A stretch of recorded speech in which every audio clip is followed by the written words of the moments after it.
Headline news most affecting Abbotsford this week. The homeless camp at Lonzo and Sumas Way is to move into a new facility. The McKee Neighbourhood Project Slowly moves through the motions. And the city is not keen on signs attached to utility poles. And Nick Taylor is now the Abbotsford golf legend.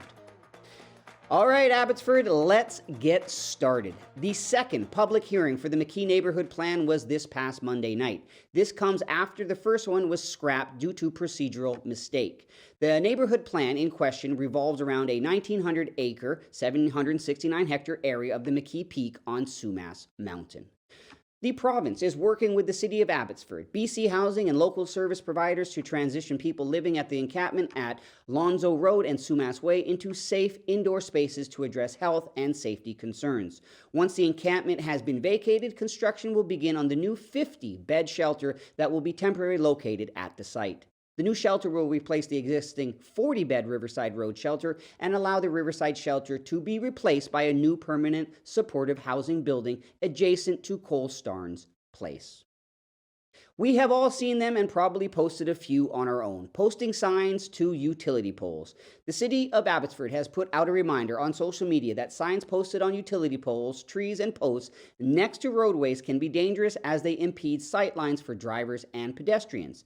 Please play it safe and follow the city's sign bylaw. Yes, the city will track you down and give you a ticket.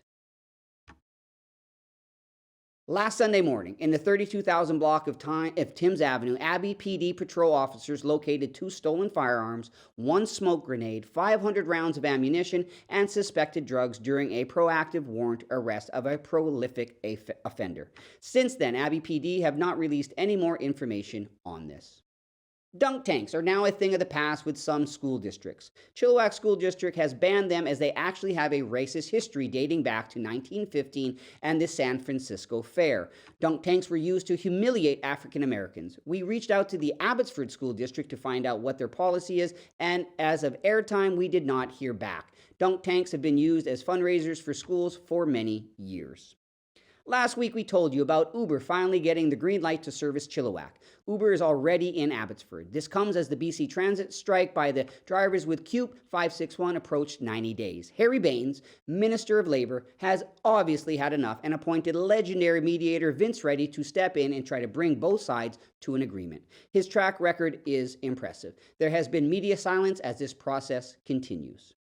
Foundry Abbotsford is hosting an open house on June 19th to celebrate its 5th anniversary and raise awareness of its services and need for community support. Youth and their families are encouraged to learn more about the services provided, play games, enter to win door prizes, and enjoy food. Community members interested in supporting local youth are invited to come get a first-hand look at the center. Foundry Abbotsford provides physical and mental health care, substance use supports, social services, and peer support to local youth and young adults along with their families. Since opening in June 2018, the center has helped thousands of youth.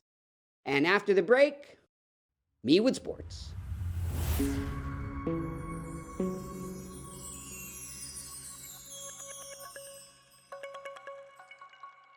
Fraser Valley golf fans, and even if you're not a fan, held their collective breath as Abbotsford and Ledgeview Gold Club's Nick Taylor became the first Canadian to win the RBC Canadian Open since 1954. It took a 72-foot putt and 4 playoff rounds to make it happen en route, set a course record on the Saturday round.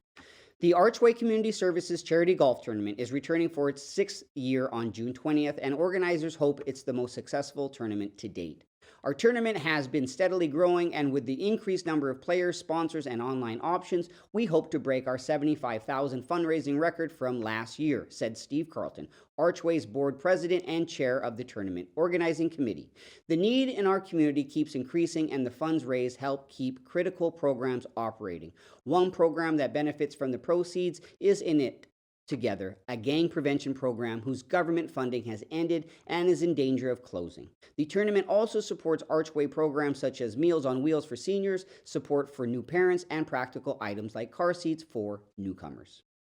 Abbotsford Cade Smith is now one step away from the big leagues. The MEI grad and former University of Hawaii at Manoa College athlete impressed early this season with the Akron Rubber Ducks in the Eastern League AA and was called up to the Columbus Clippers of the International AAA. The right-handed pitcher collected 13 saves in 17 appearances in Akron, posted an earned runs average of 2.86, and struck out 29 batters in .22 innings. Trinity Western University has released soccer schedules for later this year. Both women and men start their seasons on August 25th. The women's squad traveled to UNBC. The men are at home to start the season against Thompson Rivers. And after the break, me, Steve, with the weather.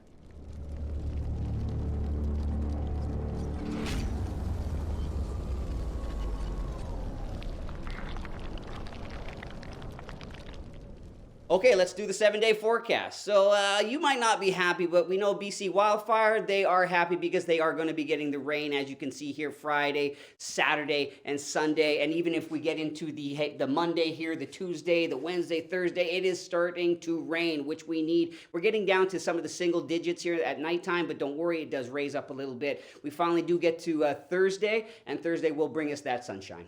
I was going to say thank you, Carrie, but it was actually me who did the weather, so I will thank myself. But thank you for watching. If you have a local news story you'd like us to report on, send us a note to news@chilltv.ca. Thanks, and have a great weekend.